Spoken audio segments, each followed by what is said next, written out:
In my life, I've gone from not really Christian to Catholic to very Catholic to seminary to engaged after only dating for 6 weeks to married and now to father. In this video, I'm going to show you exactly how I was able to discern my vocation without anxiety or fear or uncertainty. And at the end of this video, I'll give you a free resource that will help you discern God's will for your life. I want to share this with all of you because before I learned how to discern God's will in my life, I had no idea if I was headed in the right direction. It seemed like every step I took was headed in the wrong direction, and I was constantly second-guessing myself and feeling like I wasn't living up to expectations. So I know what it's like not to know what God wants, and that makes your life feel aimless and empty. And I've been there. I get it. It really wasn't until I was in seminary that I learned how to do this, and my life has completely changed since then. It's actually how I discerned out of seminary and knew that my lovely wife was the woman that God made for me with only 6 weeks of dating.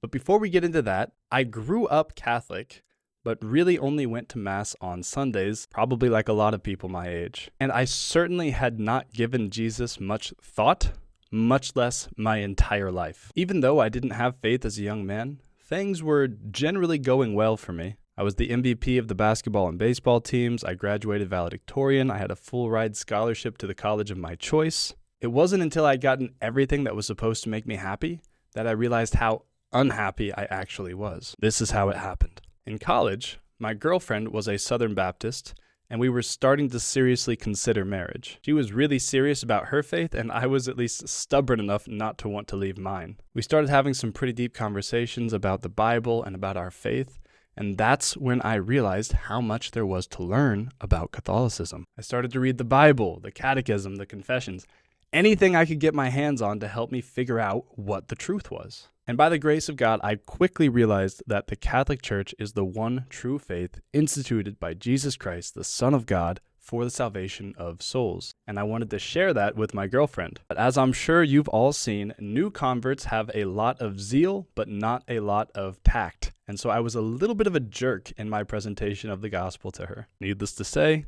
it didn't work out. So what does every young man who falls in love with Jesus and then breaks up with their girlfriend do? Go into seminary. I don't think I was ever actually called to the priesthood.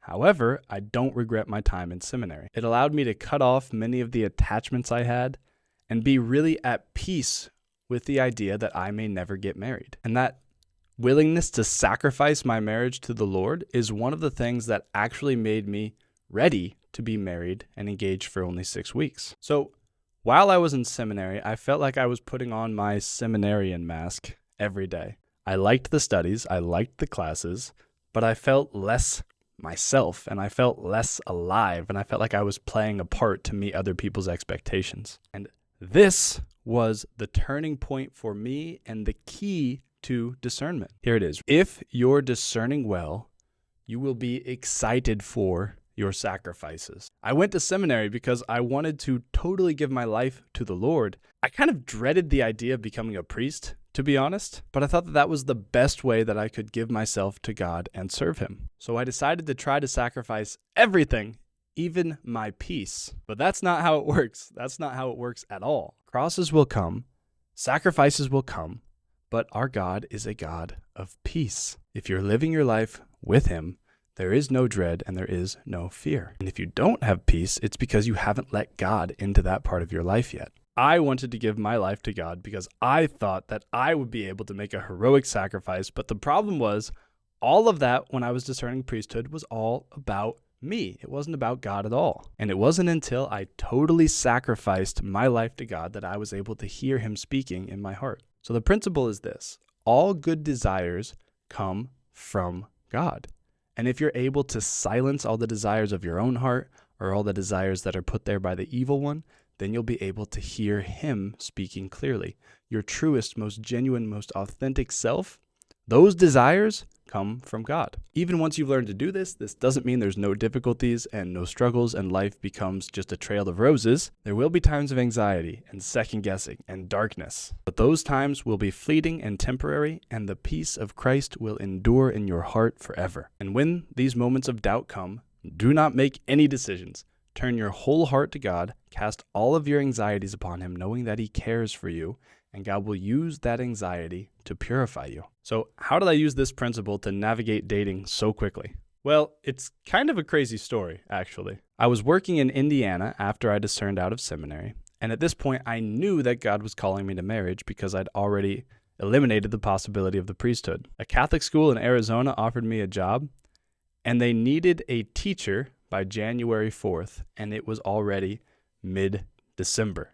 So I prayed about it and decided I'll do it. So at 4 a.m. on January 2nd, I packed up all of my earthly belongings, put them in the back of a 2008 Mazda 3, and drove all the way across the country from Indiana to Arizona to a state I'd only been to once, in the airport, to a state where I knew absolutely no one. I actually ended up sleeping on the couch of a guy who I'd never met before for the first few nights that I was in Arizona because I didn't know anyone.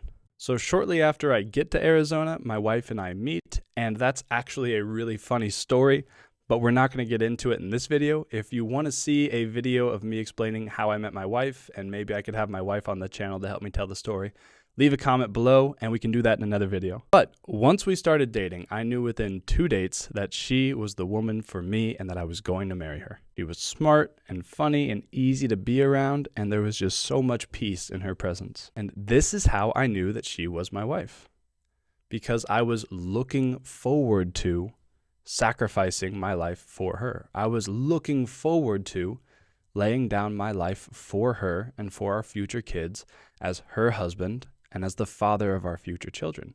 Those are crosses. Those are heavy crosses sometimes. But I wanted to make those sacrifices. I knew there would be hardships, and there were. I knew there would be sleepless nights, and there still are with our 1-month-old baby in the house. But I longed to be the man who would make those sacrifices for her. I looked forward to those sacrifices, and that's how I knew she was my wife. I wanted to lay down my life for my beautiful bride and for my future children. And my wife has some wonderful advice for young couples and for young women. If you want to see us do a full-length interview on this channel, leave a comment and let us know. And speaking of this channel, this is the tool that I used to discern quitting my full-time job as a teacher and going full-time on YouTube. But I'll save that for another video. The point is this: I know what it's like to feel aimless, directionless, to feel like God is silent, like he's far from you and distant. And when you have those times, realize that God is using that to purify you. And then to figure out the direction God wants you to go in, ask yourself, what sacrifices am I excited to make?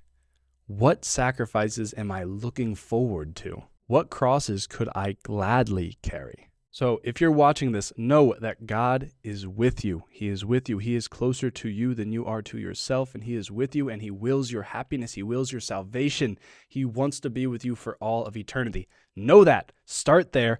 Be at peace and surrender to his will, because what he wants for you is greater than what you want for yourself. I guarantee it. So be at peace. And the last tip I'll give, and this may be the most important thing in this entire video, is if you are praying 5 decades of the rosary every day, Mary promises to give you signal graces. Signal graces are when God will either interiorly or exteriorly indicate his will for your life to you. You want that. If you don't know what college to go to, you want those signal graces.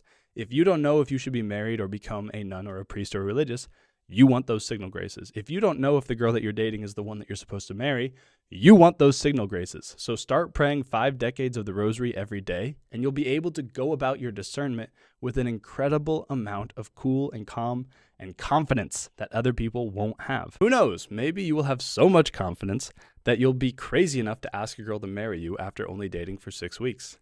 And if you want to join me and a community of men praying the rosary daily, trying to get holier, trying to figure out our vocations, trying to figure out God's will in our life, then here is the free resource I promised. It's a link in the description to an online community that I'm hosting for men who want to pray the rosary daily. Check out the link below.